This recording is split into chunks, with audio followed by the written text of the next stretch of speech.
I'm just checking if we are live. So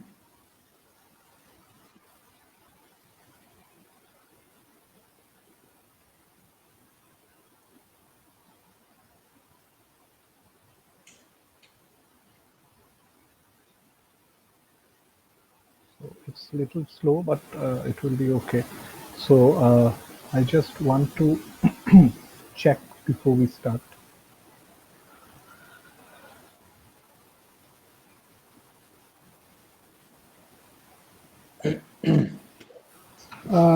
You can hear me, right, sir? I can hear you. Yeah. Okay. I just check this.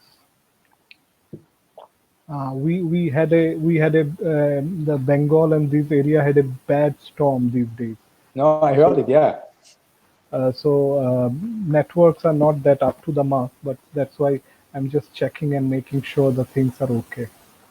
So yeah, okay, sir. So sir, thank you so much for joining us, and for all the viewers that we just have joined. Have just joined now, and we have with us Dr. Peter Uetz, and he's the most important person, and he's the person who founded the Reptile Database, and we will be always in depth to that database, because we as a reptile enthusiast or researcher cannot go a single day without that database.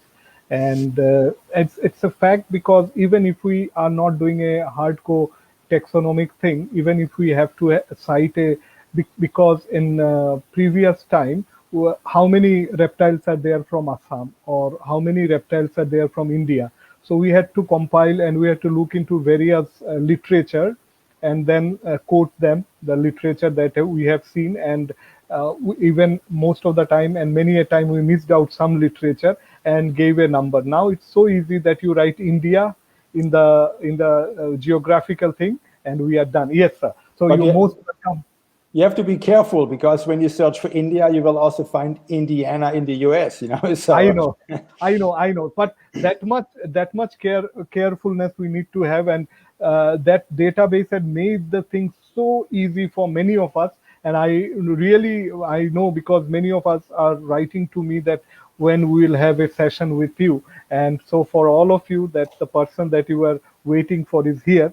So without much ado, I will go first and go ask him, like, welcome, sir. And my first and the very important question that we all would ask, and everybody, this question should be a part of any discussion, and without that question, the discussion won't start, is what made you start this database, which has now become such huge? Well, as you know, I'm like most of your listeners. I was interested in reptiles when I was a kid, so I wanted to become a herpetologist. But to make a long story short, so I ended up doing my PhD in vertebrate embryology, and one of the reasons was I wanted to know why snakes lost their limbs. So I worked on limb development in mostly chicken and mice. Okay, because chicken are easy, because you just take chicken eggs and you look at the embryos and all that. So that was basically the background.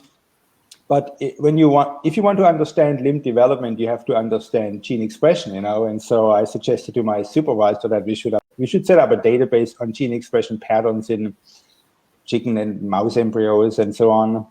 And he didn't like this idea. And so I thought, well, I really like the idea of having a database, because this was like mid-90s when I was a grad student.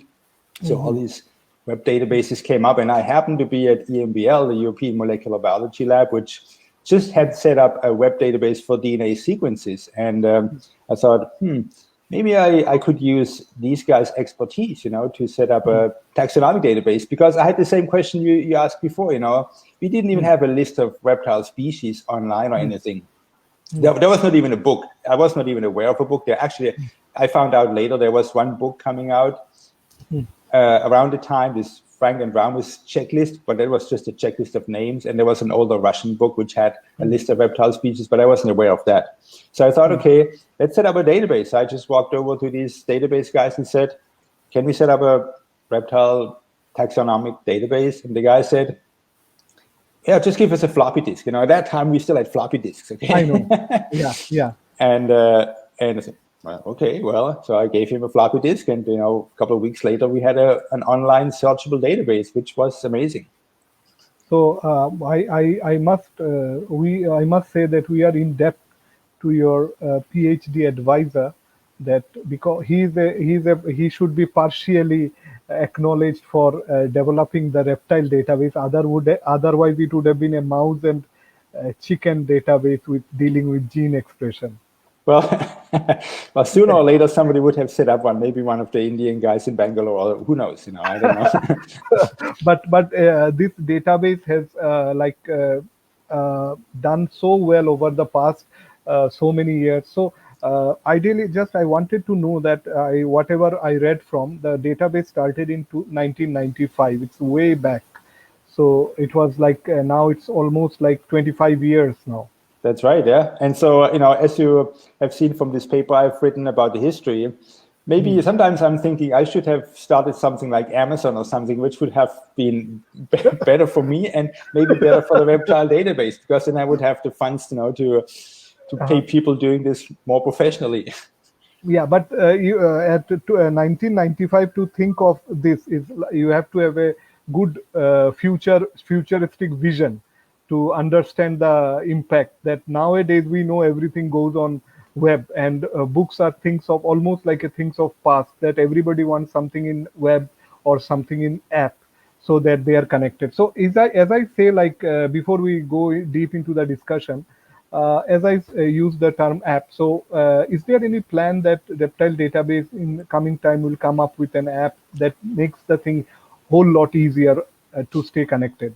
Well, there's always plans, and of course, in fact, I had even a couple of engineering students who did develop an app. Okay, so we did have an app, but since they finished their project, and with the next iOS update we had, it didn't work anymore, So we have to pick this up again and start over with the app. But you're right, we should implement a responsive website, which is also working on phones and this kind of stuff. So if any of your listeners is a web developer, I would appreciate help, because at this point we have mostly volunteers doing this kind of work.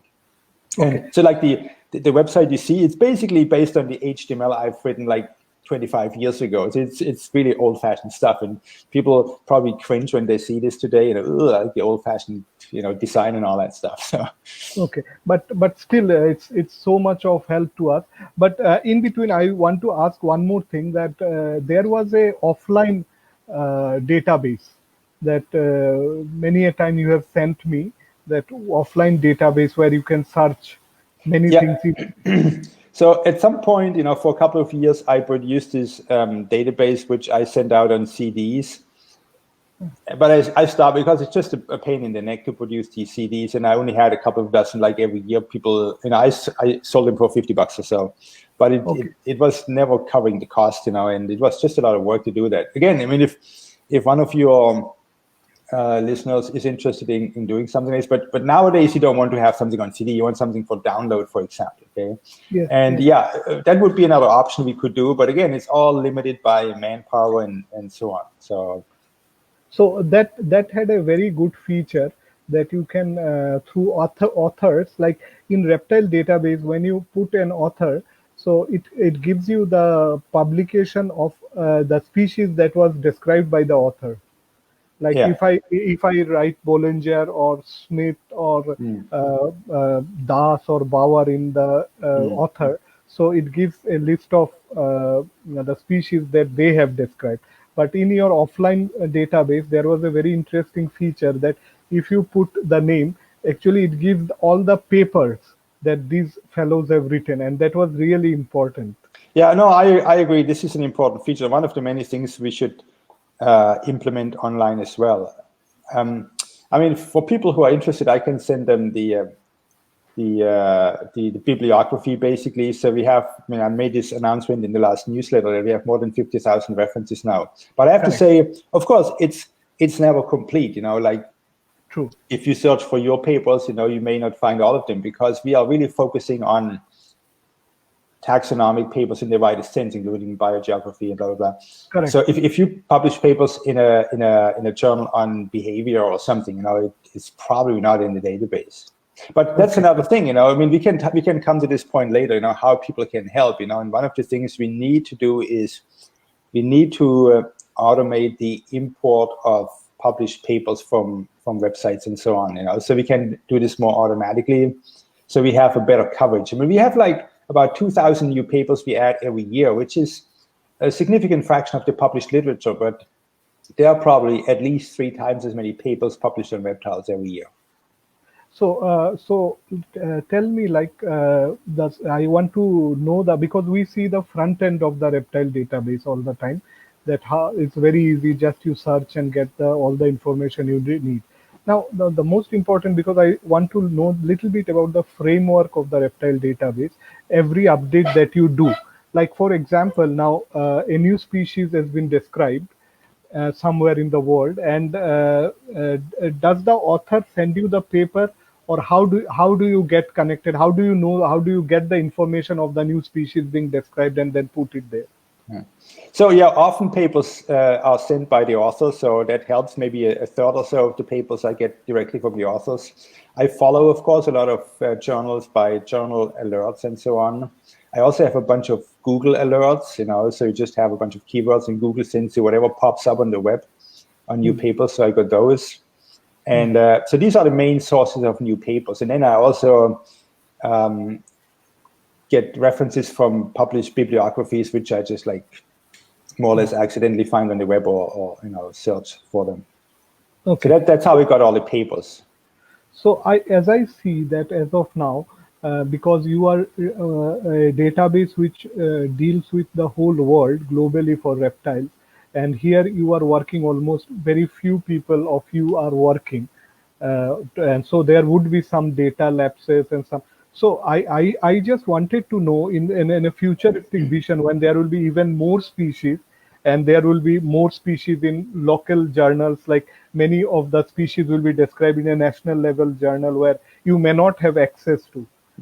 So and then there will be many synonyms coming up with so many species being described regularly. So how do you think, how do you want to deal, how do you visualize that you will deal with all this volume of data in coming years? Well, that's a good question. That's what I'm saying. So we need more automation. And luckily, I should mention it. I didn't mention it earlier, that I have a couple of people who help me, like Shai Mary, for example, who sends me papers he finds. And we have a small curation team of people, of volunteer people who help read papers and send me papers. So it's not just me, okay, because it would be almost impossible to do this as a single person. But yeah, the key will be more automation and automated paper collection. So otherwise, it's impossible to get all these papers. So now there is one more beautiful thing that Reptile Database has, is that in the comment section, you for the new species being described, for all the new species, you have a big section which deals with description of the species and also comparison. So the main part of the paper is ideally copied and pasted in the whole database, and so it becomes very easy for many. But there is also a question of copyright thing. Have you ever collided with that aspect of the whole thing? Well, believe it or not, I mean, at the time when I started Reptile Database, I read 2 books about copyright to make sure I don't screw up like too badly on the copyright issue. And so one interesting thing everybody needs to know is it is true that a lot of that published stuff is under copyright, but the copyright makes a fine distinction between creative works and just things which are plain data, okay? So if I copy and paste the diagnosis, for example,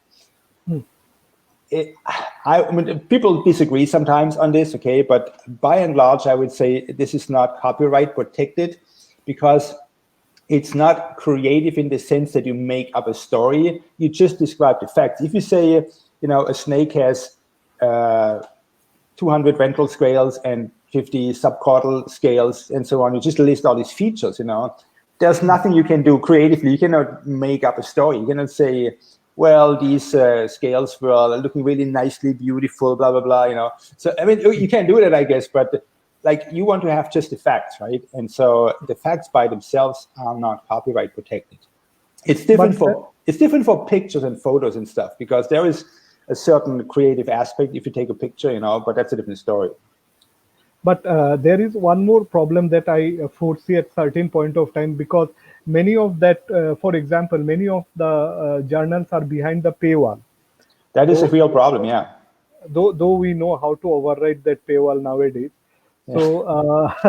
So, but then the thing that is put in reptile database is almost the most important thing that we need, because we do not need introduction, we do not need much of discussion, but how this species is different from other, and that story is being told by reptile database. Well, So, have you ever come into any problem with the journals writing to you that you are putting this and you should not put, like Garnot Vogel, sir, he told me once, because he had his own page where he uploaded whatever he published, but the journal came back and say you could not, and then he had to remove all those things. Yeah, see, that's exactly what I said. You know, that's why I copy and paste only stuff which I think is not copyright protected, just the plain facts. So Okay. that's why we also don't post the whole papers. You know, once at one point I was thinking about like putting all these original descriptions online. You know, I have basically all the descriptions of all the reptiles. Okay. But you know, for the older stuff, you find this stuff in the BHL, the Biodiversity Heritage Library, which is great, yeah.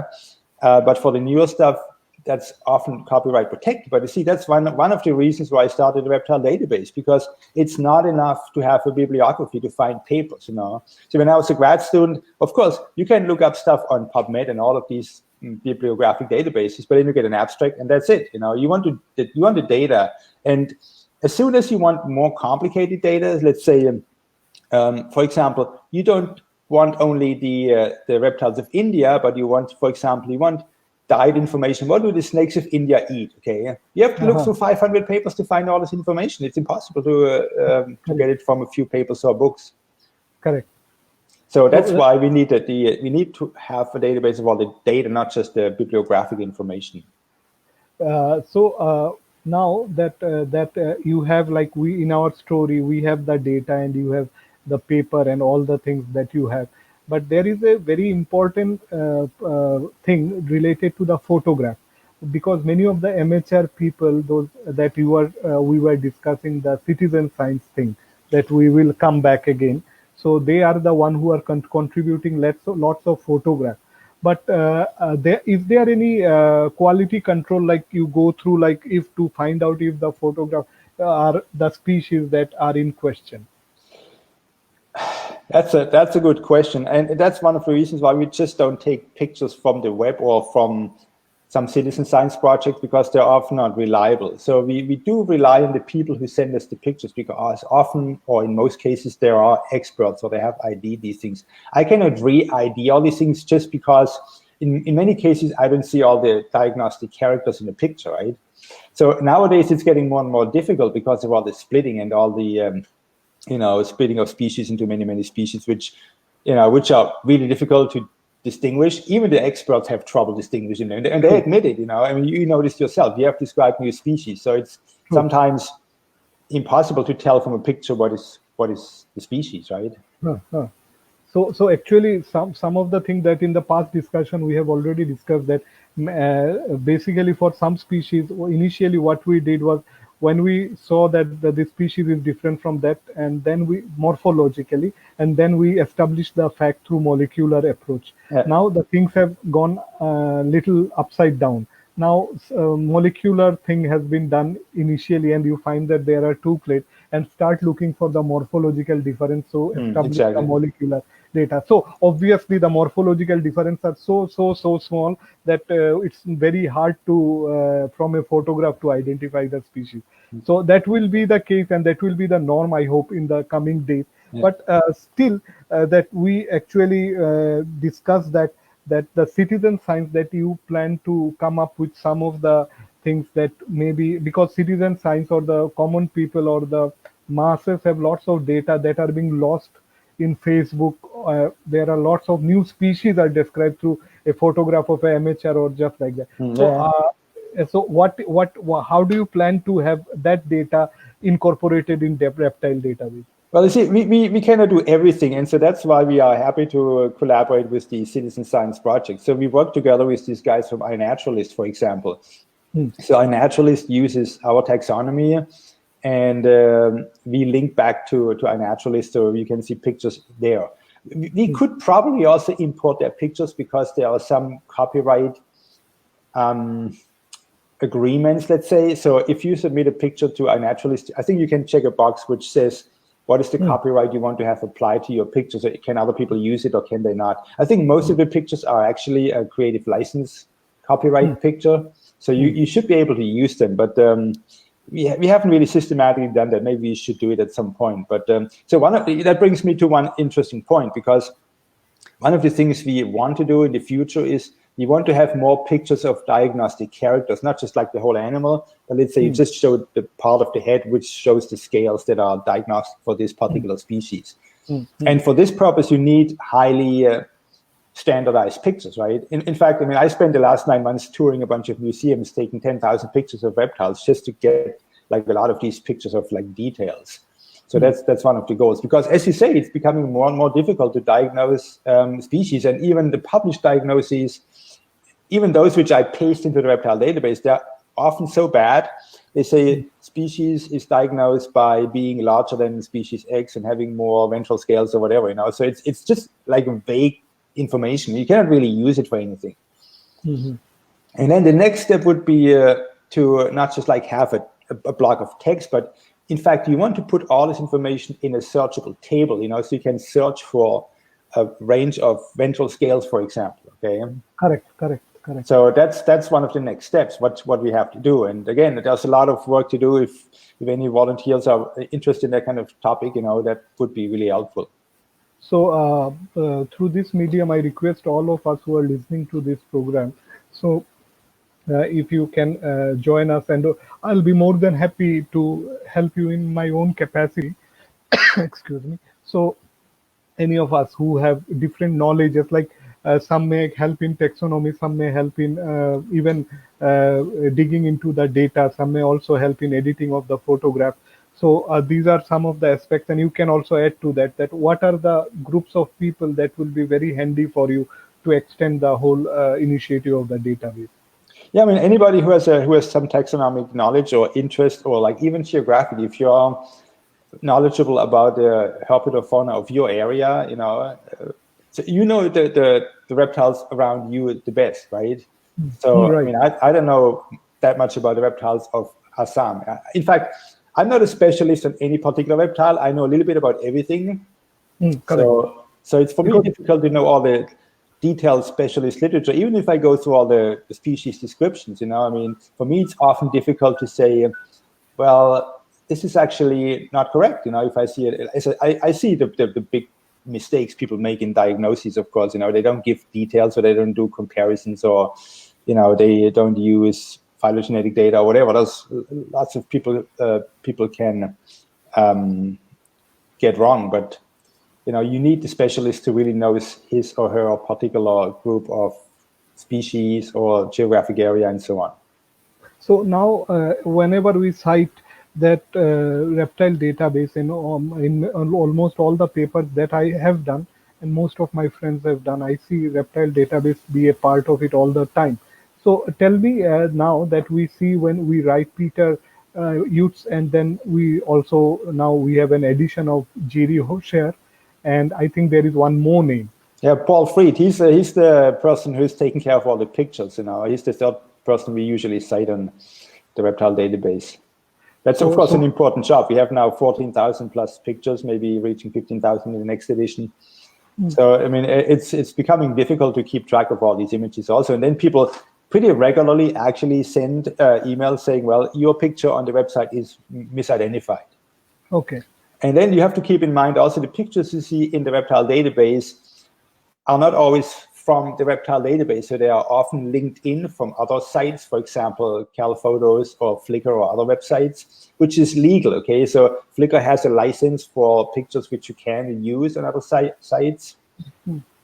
And so if there's a misidentified species there's nothing we can do about it. Sometimes I email the people, you know, because you can go back. There's a little button on the top left of each picture, which many people may have not noticed, you know, but you can click that and you find where's the picture coming from. Okay, so what I think, it's a very personal opinion of mine. Like in like biodiversity portal, India has a biodiversity portal, and it is doing very good work using citizen science. So if there is a infrastructure in reptile database, means mainly dealing with photograph section, where anybody who is like, rather than mailing you, many people would be like, they know that this species may be misidentified, but if they have to mail you again, there will be some troublesome thing. So if there is some button like where you can just like click and say report identification deficiency or something like that. So yeah. Technically, there is Jiri, who is the webmaster of the Reptile Database. I think he implemented like an upload function, but it's a bit hidden. It's on the Reptarium website he has maintained, which is the back end of the whole thing. But I mean, maybe we have to revisit that problem and make some function or implement some function where you can simply upload a picture. But you shouldn't be stopped from uploading pictures to some of the citizen science projects, because we try to link to them as well. We don't link to the Indian one. Maybe we should do that too. And I'm just thinking about the problem is with I'm a big fan of citizen science projects. In fact, one of my complaints is that people publish like geographic distribution notes, in journals such as Herb Review, and they report like new observations, but then these reports are nowhere indexed or databased, So basically, they are not searchable, and that's just a disaster because there's so many of them published. And so what I would, and I've told Herb Review the same thing. I told them, look, you should have a mandatory requirement that people send their pictures also to iNaturalist or whatever citizen science project which gets database somewhere. Like iNaturalist, for example, sends all their pictures to the GBIF database. So you can search also GBIF for a lot of records and stuff, and that's what we need. We need all the published stuff. It's nice to be published, but it's not enough today, because you need to have it somewhere indexed and searchable. So you came up with a very great point, that I believe that anything like geographical record that you are giving in herpetology review, which is not searchable because that is in a PDF file and you have to go through everything. So if there is a link that they put, like in herp review, there is a protocol where we submit the photograph in this museum. What was that? Raffles Museum, and get a number. Exactly. Yeah, similar approach if we have to that we submit it in some iNaturalist and get a number. Exactly. So I published only one geographic distribution node in my life. But that's what I did, So we submitted that picture to iNaturalist, and we referenced the iNaturalist record number in that little node.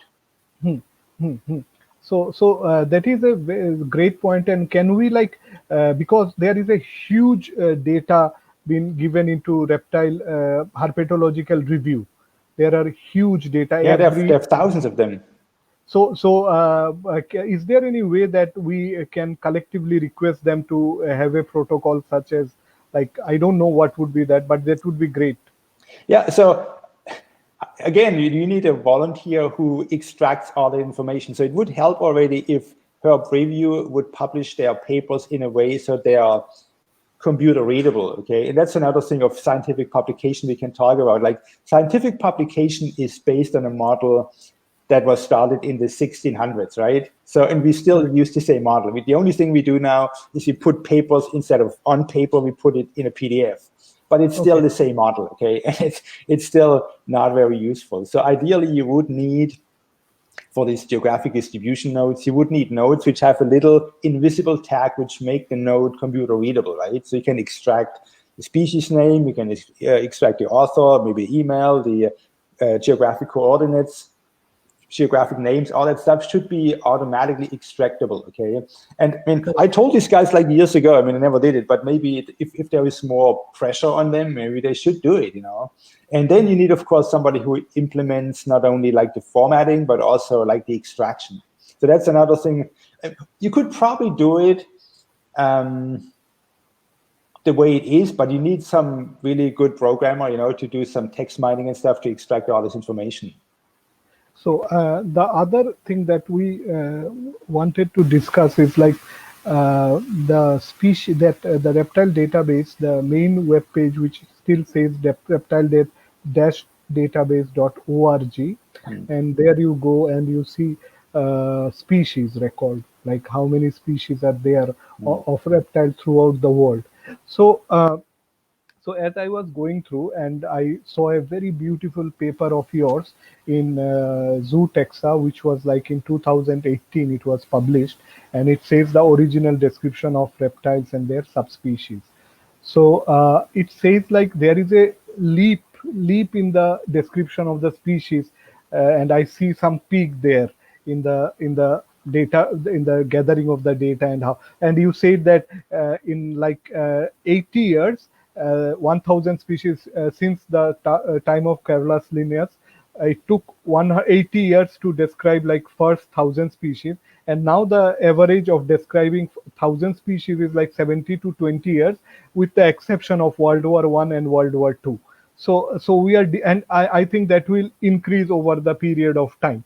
So tell me a bit about like this, like that the data handling process that the backend does, and little bit about maybe how can like the data, maybe how can we prepare the data better for you, maybe like you have to do the minimum task before you the data reaches you. Um, that's a long story. Actually, I'm thinking about writing a paper about how to write a paper. Okay, so you write papers which are easy convertible into like a digital format. Okay, and that's of course, I mean, that's a dilemma because I mean, computer readable text or files are not necessarily easily readable by humans. So you need to have some compromise where you have papers which can be read by humans, but also by computers. So that's the challenge. But what I would suggest is, of course, if you have data, pictures, or morphological description, I mean, DNA sequence database, DNA data is a good example because that's the only data which is routinely sent to databases because people cannot really read that anyway. Okay, so you don't want to read ACGDB, blah, blah. So, but we need the same thing for the other features as well, like for traits, even for behaviors or something. All that stuff needs to be published in a format that is either computer readable or people have to submit it to a database. Okay, so that would be the ideal. Correct. So there are technical issues here, but there are also sociological or psychological issues because people, even for DNA sequence data, I published this paper 6 months ago or so in Zoo Taxa about the disconnect between DNA sequences and taxonomy. I'm not sure if you have seen that. So this was exactly about the problem that people submit DNA sequences to databases, and often they submit it with a preliminary name because the paper is not published, so it has just a number, like Boiga XYZ or something, you know, and then it's in the database with that preliminary name, but it never gets updated, okay? So we cannot make the connection between a species name and that entry. Correct. And they're like, I mean, there's like 1,500 or so, it's more than 1,000 such species. No, it's not true. It's probably a couple of thousand reptiles in GenBank already, but there are like tens of thousands of species overall, which have like these preliminary names, which you don't know what they are because people never went back to them and put a species name in these entries. So, and that's true for any other data as well, of course. So, so like most of the, as we were like you talked through like the reptile database about the how you started, and we want to get back to that part. Like in 2006, there is a big leap, and TIGR you joined. The TIGR was in 2006. Yeah, so I moved to the TIGR, that's the Institute for Genomic Research. So I moved there in 2006, and then it merged with the J. Craig Venter Institute. So that's the institute which sequenced the human genome, basically. And there's a couple of reasons why I went there. I mean, also because of genome sequencing and so on. But so I set up the database there, basically, with the help of some of the computer guys there. But then I had to leave the Tiger Institute, and one of the reasons they said I have to stop the reptile database there, okay, because for some reason I didn't like it. But it's a long story. I don't want to go into the details, but that's the reason why Yuri offered to host it on a different server in the Czech Republic. So that's the transition time when we were at Tiger. So once you have shifted to the Czech Republic server, now I see the database is much more robust and easily searchable and lots of. So in coming days, maybe the next update and all, are we going to see any changes in the structure or anything that you say yourself that you still feel that it is not up to the mark with the modern it's a web-based thing? So are we going to see any changes? Yeah, absolutely. Yeah, so it's just a matter of time until we revamp the. You have to, let me step back here for a second, because you have to keep in mind there's two different parts of the database. There's this front end, which has a bunch of these web pages, which we see when you go to reptiledatabase.org. And then there's the actual database, which is a searchable web interface, which is a different server, okay? So we have all the HTML pages on one server, and then we have the database on a different server, okay?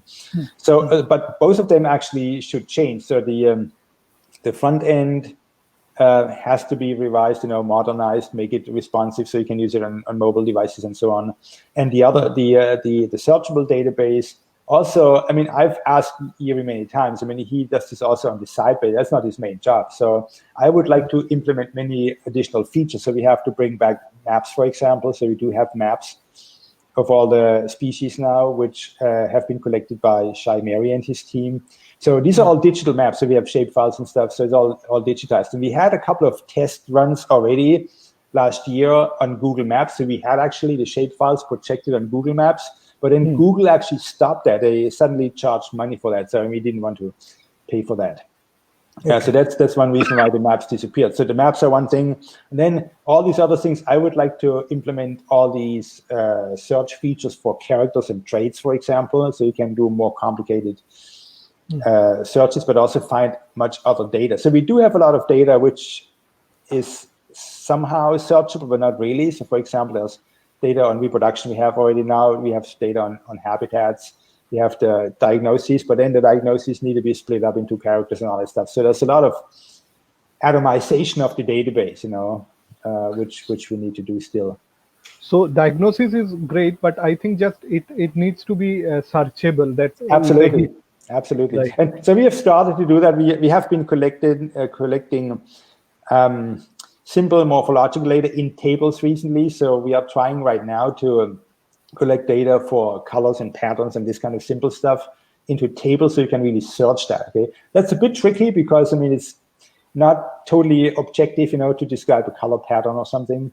But you can do that. That's another thing. If people are interested in helping, there's this is a lot of work. Okay, so you basically have to either extract that information from books and papers, or you have to look at 1,000 pictures or tens of thousands of pictures to extract the patterns of these species. And of course, as you know, like all these species, natural species are variable. Okay, it's not just like you take one specimen and then you describe the pattern. It's not enough. You need to describe the whole variation ideally.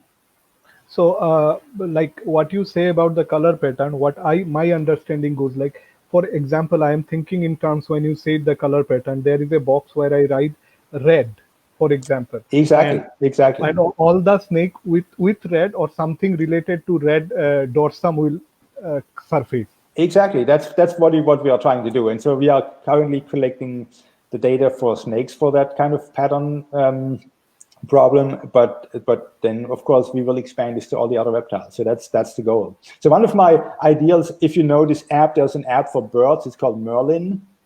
Okay. It's a bird identification app. So they have a very simple.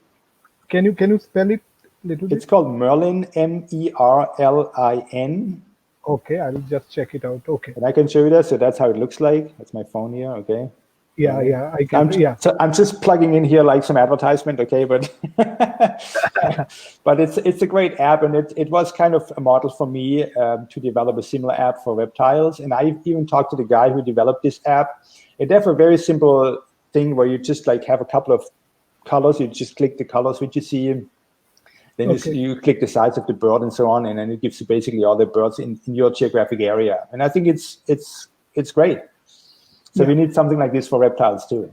True, and it would be really very important. Now, the next question that I wanted to ask is, and that is very important because I see for many of the species, there is a link in the Wikipedia with a little bit of description of the species. I wanted to know, does Reptile Database run that Wikipedia page, or are you involved in running of that? I'm not involved, but I talked to some people and asked them if we can, how we add a link to Wikipedia to all the species entries in the Reptile Database.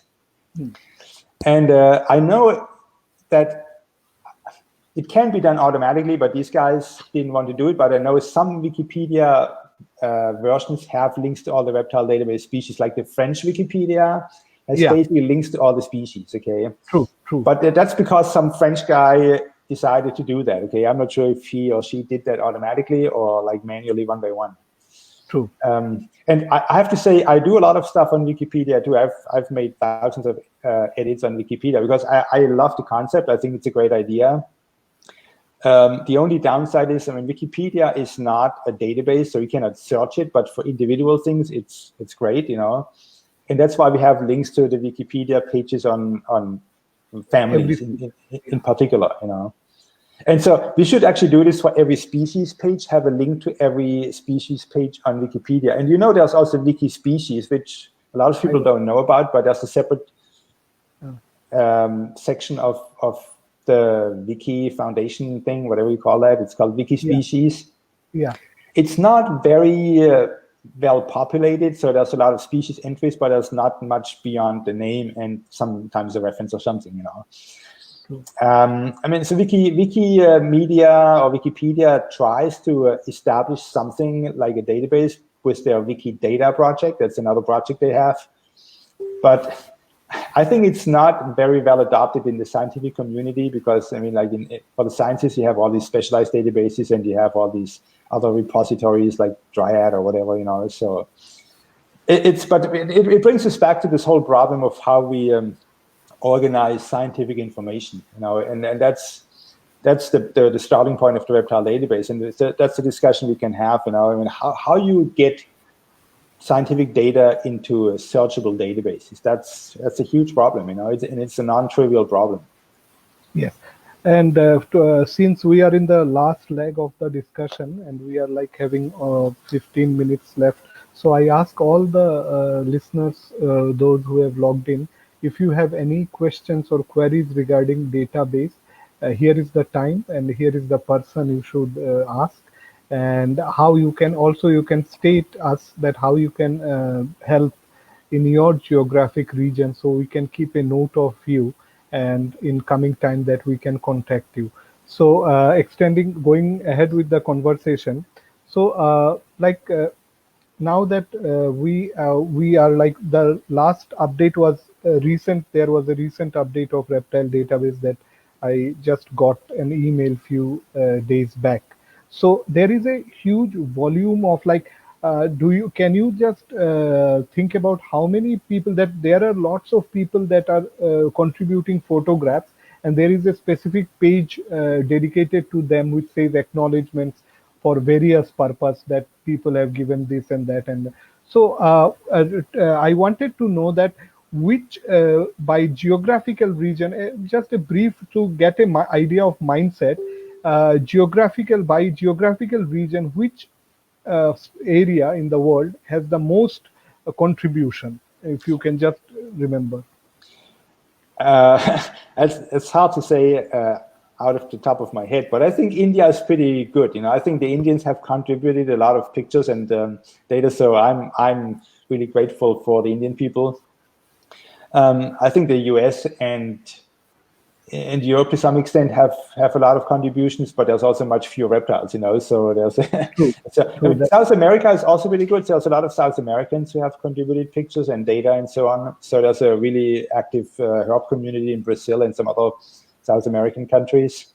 So I think these are the hotspots probably we have. There's certainly still some data gaps and image gaps for Africa and Asia in general, but also Australia.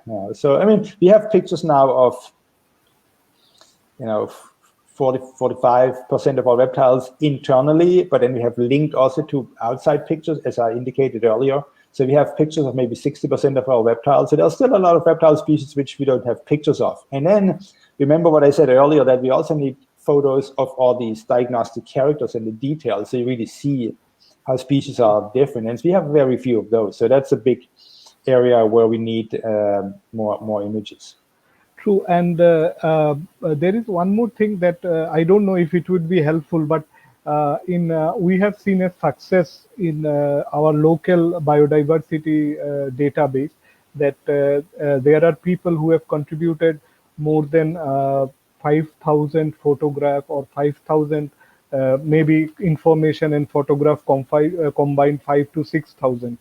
So it all works because I see that there is a because many of the young researcher or many of the like what to say citizen scientists or like common people, they really like to have some sort of what to say acknowledgement running Absolutely, behind. yeah.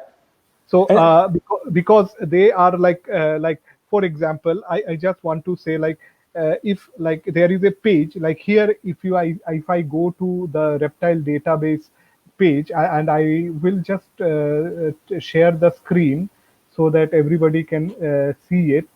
I will go to reptile database. Okay, I go here. So can you see? Yeah, I can see it. Yeah, I have to I have to update that page because that's a bit out of date. But you see, when you have a picture on the reptile database, your name is on the picture. We put your name on the picture, okay? Or True, if you can also put it yourself, so everybody can see right away who took that picture. And some people do it like in a really faint ways, you barely see it, but I mean, feel free to put your name pretty big so everybody can see it, and you can even include your email address or so, because it does happen quite regularly that people want to know who took the picture because they want to use the picture in a book or in a paper or something. Yeah, and then can email them. Yeah, so I think that's much better than having in on a list like this, because then you have to dig through all that list of people. That's kind of awkward in a way. So it's much better if you just put name right on the picture itself. So that's also important for copyright issues, because I mean, we don't want other people to use pictures from the reptile database on their own websites without acknowledging the photographers, or just like stealing pictures. It does happen. So we want to avoid that. So for what they do is, I'll tell you, like reptile database now has an international reputation, and everybody would love to get associated with reptile database. So if like for Indian species and all, like biodiversity, what they do is every year they acknowledge with a certificate the the one who has contributed the highest amount of data, and also the one who has given the data which is like a species that I did not have or the database did not have, and then they get contributed. So this keeps a very up boosting like sort of spirit, and people get acknowledged, so on and so forth. So any plans like that? No, you see, that's why we actually put the names of the photographers in our newsletter. So if you send a picture, you have your name in the newsletter. Okay? I know. Yeah. So I mean, it's probably not enough, and I agree. It's important for people to get recognition. It's the same for these. I think that's the reason why people publish these geographic distribution notes. You want to have some recognition, right? True. I agree. Maybe you should do like a little contest type thing. Yes. So I think like you have organized in alphabetical order. It's good that the credit are given in alphabetical order. But if there is something which says the highest contributor of the last update, like then the people will they keep flooding. The things will keep flooding. So anyway, that we had some idea of what all of we have learned a bit about reptile database and how it operates. Now what we'll do is we will take some questions of the reader or viewers and looks and see how the things goes. So we have a question. So those who have said hi, we'll just say hi to all of them together, me and Peter, all of us. It's a big hi to all of you. And one question from Bhutan, and it's a big question. And it says, Jaditya, I wanted to know how he got the following species in the Bhutan list: Faulia sanctijoanis, Hemidactylus, Baurenji, Oligodon, Arnesis, Peria. See, I respect him so much, and I know his contribution are huge. But here I am puzzled because this list has species that I cannot find report for. So what are the? So I think it's a big question. Yeah. And I emailed with Jigme back and forth, and we had this discussion over email already. And so we take all the reports from the literature, okay? And so if a paper says this species is in this country, I add it to the database, okay? In some cases, there are misidentifications. In some cases, you have erroneous reports, so there are mistakes, of course. And then there's a lot of omissions also. So I have to make a decision, what do I do with species which are most likely in a country but have never been actually reported from this country or from this area? So in many cases, I put the country in the database with a question mark, okay, which you don't see when you search, right? You don't see the question mark, you just search and you find all these species. So it has to be in a case-by-case basis. And I don't have really a good answer for this. As you know, there's a lot of cases where you have species which are likely in an area and you want to find them if you search for them. But so you have to make these compromise decisions, sometimes what we put into the database. If you send me an email, if you see something in an entry, you can use the link at the bottom. Send a message for the database if there was a mistake, and we can remove it or we add it or something. I make edits or corrections to the database every day. This is what I spend quite a bit of time with, and it all depends on user feedback also. So I think the more feedback we have, the more robust the database will get. So that's a great sign that people are interested. And here is one greetings from your hometown. And I have a very nice thing to share, that Vogel sir told me that when you were just conceptualizing Reptile Database, and he was the one who said that it won't work. No, I talked to him like in the early days, I guess, and he helped me with a bunch of other things. So I appreciate his help. Yeah, and there will always be mistakes and errors and stuff. But that's the good thing about the database. You can always correct it. If you have published a paper or book, it's basically possible. Although some journals now have versioned papers, it's coming back to this problem of scientific publishing, because you cannot update or change papers, and this kind of stuff. True. So that is pretty much it, and we really had a great, it was like a eye opener for many of us.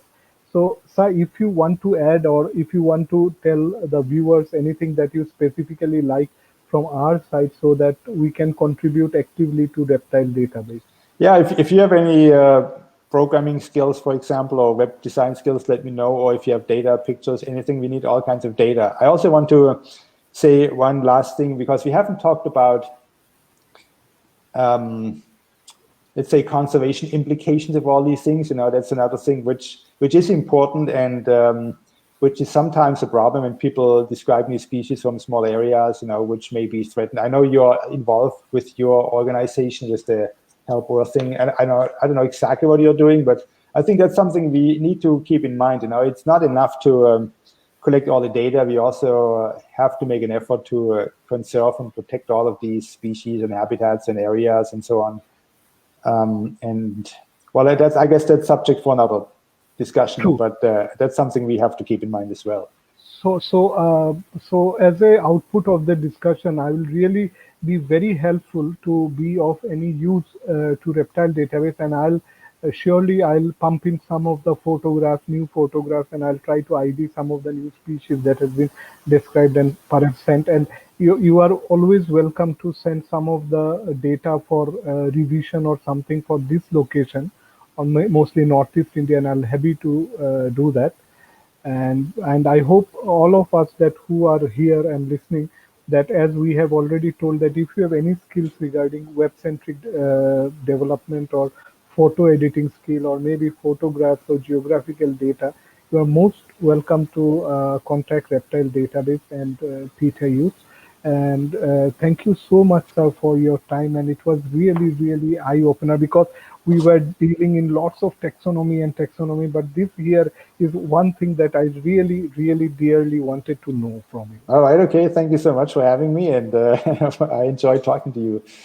So thank you so much, and I hope, sir, that in coming days we can maybe in coming years or days that we can again sit with some of the updates and some of the progress and discuss something new about Reptile Database.